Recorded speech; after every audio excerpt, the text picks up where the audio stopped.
बहुत समय पहले एक विशाल और समृद्ध राज्य था।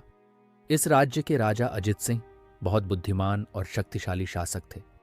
उनका राज्य सुख शांति से परिपूर्ण था और लोग उनकी न्यायप्रियता के लिए उनकी सराहना करते थे। राजा अजित सिंह की पत्नी रानी ऐश्वर्या बहुत ही सुंदर, दयालु और बुद्धिमान महिला थी। रानी को अपने राज्य और लोगों से गहरी स्नेह था, लेकिन रानी का एक सपना था जो कभी उसने किसी से नहीं साझा किया। रानी ऐश्वर्या का सपना था कि वह राज्य की महिलाओं के लिए एक शिक्षा संस्थान खोले, जहां वे न केवल साहित्य बल्कि विज्ञान, गणित, कला और समाज सेवा जैसी चीजों को भी सीख सकें। वह जानती थी कि उसकी इस सोच को राज्य में कुछ लोग सही नहीं मानेंगे। वे यह सोचते थे कि महिलाओं का काम सिर्फ घर और परिवार की देखभाल करना है, शिक्षा का कोई महत्व नहीं। रानी की यह खामोशी और सपना किसी को नहीं पता था, क्योंकि वह जानती थी कि यह सपना पूरे राज्य की परंपराओं के खिलाफ था। राजा अजित सिंह को अपनी पत्नी की खामोशी की कोई समझ नहीं थी। वह उसे हर चीज में समर्थन देते थे, लेकिन रानी के दिल में जो गहरी ख्वाहिश थी वह कभी प्रकट नहीं हुई। रानी के लिए यह एक आंतरिक संघर्ष था। वह चाहती थी कि उसकी इच्छाएं पूरी हों, लेकिन राज्य की पारंपरिक सोच को बदलना आसान नहीं था। रानी ऐश्वर्या के मन में धीरे धीरे यह विचार आने लगा कि अगर उसे अपने सपने को साकार करना है तो उसे अपने परिवार और राज्य के कुछ प्रबुद्ध लोगों को अपने साथ करना होगा। उसने ठान लिया कि वह अपने सपने को पूरा करने के लिए किसी भी हद तक जाएगी, लेकिन वह यह चाहती थी कि उसका मार्गदर्शन शांति और समझ से हो। रानी ने सबसे पहले अपने राज्य की सबसे बुद्धिमान और प्रबुद्ध महिला महाशक्ति कुमारी से मिलने का निर्णय लिया।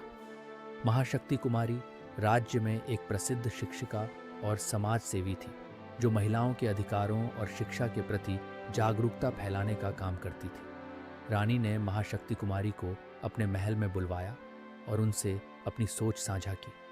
महाशक्ति कुमारी ने रानी के विचारों की सराहना की। उन्होंने रानी से कहा, यह एक अद्भुत विचार है, लेकिन हमें यह भी समझना होगा कि राज्य के कुछ लोग इसे स्वीकार नहीं करेंगे। तुम्हें उन लोगों को भी समझाना होगा जो इस विचार के खिलाफ हैं। रानी ऐश्वर्या ने सोचा, अगर मुझे इस सपना को साकार करना है तो मुझे सही लोगों का समर्थन चाहिए होगा।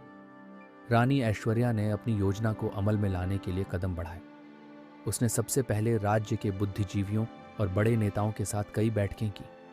रानी ने उन्हें बताया कि यदि राज्य की महिलाएं शिक्षित होंगी तो यह न केवल उनके जीवन को बेहतर बनाएगा, बल्कि राज्य की समृद्धि और विकास में भी योगदान देगा।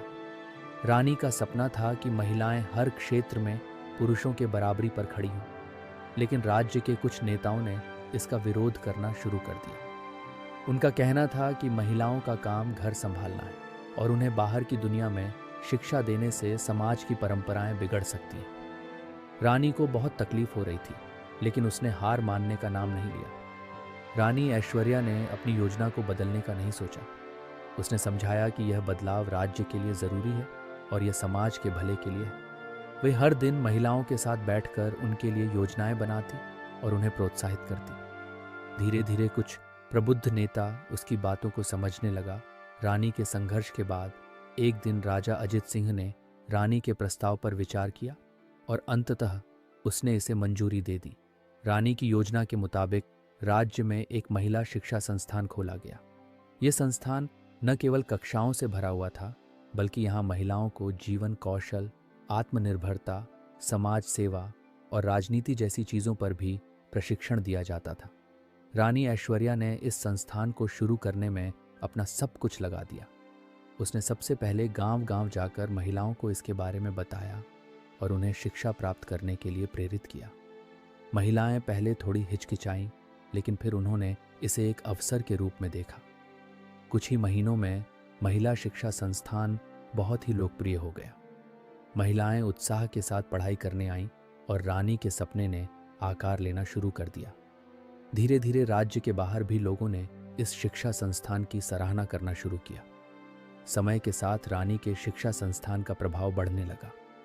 राज्य की महिलाएं शिक्षा प्राप्त करने के बाद अपने परिवारों और समाज में महत्वपूर्ण भूमिका निभाने लगी। रानी की मेहनत और संघर्ष रंग लाए। उसका सपना अब हकीकत बन चुका था। राजा अजित सिंह जो पहले इस विचार के खिलाफ थे, अब अपनी पत्नी की सफलता पर गर्व महसूस कर रहे थे। उन्होंने कहा, तुमने जो सपना देखा था उसे पूरा करने में हमें गर्व है। तुमने यह साबित कर दिया कि अगर किसी को अपना सपना साकार करना है तो उसे खुद पर विश्वास रखना चाहिए और सही कदम उठाने चाहिए। रानी ऐश्वर्या ने मुस्कुराते हुए कहा, अगर मुझे विश्वास नहीं होता तो मैं कभी यह सपना साकार नहीं कर पाती। मैं जानती थी कि यह संघर्ष होगा, लेकिन मैंने कभी हार नहीं मानी।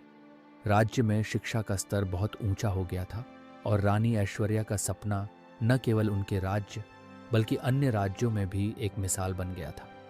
लोग अब रानी को एक प्रेरणा के रूप में देख रहे थे। राज्य की महिलाएं न केवल शिक्षा प्राप्त कर रही थीं, बल्कि मंगल भवन कि वह अपने परिवार और समाज में महत्वपूर्ण योगदान देने लगी थी। रानी ऐश्वर्या ने यह साबित कर दिया कि यदि कोई सपना सच्चे मन से और पूरी मेहनत से देखा जाए तो वह अवश्य साकार होता है। कभी कभी रास्ता कठिन होता है, लेकिन अगर हम अपने लक्ष्य के प्रति समर्पित रहें और सही कदम उठाते रहें तो कोई भी सपना सच हो सकता है। राज्य के लोग अब यह कहते थे कि रानी ऐश्वर्या ने हमें यह सिखाया कि सपने कभी भी छोटे नहीं होते। अगर हम उन्हें सच्चे मन से देखें और मेहनत से उनका पीछा करें तो वे साकार हो जाते हैं। ये कहानी रानी ऐश्वर्या के संघर्ष, सपने और कड़ी मेहनत की कहानी है, जो साबित करती है कि सपने कभी छोटे नहीं होते और अगर सही तरीके से प्रयास किया जाए तो कोई भी सपना साकार किया जा सकता है।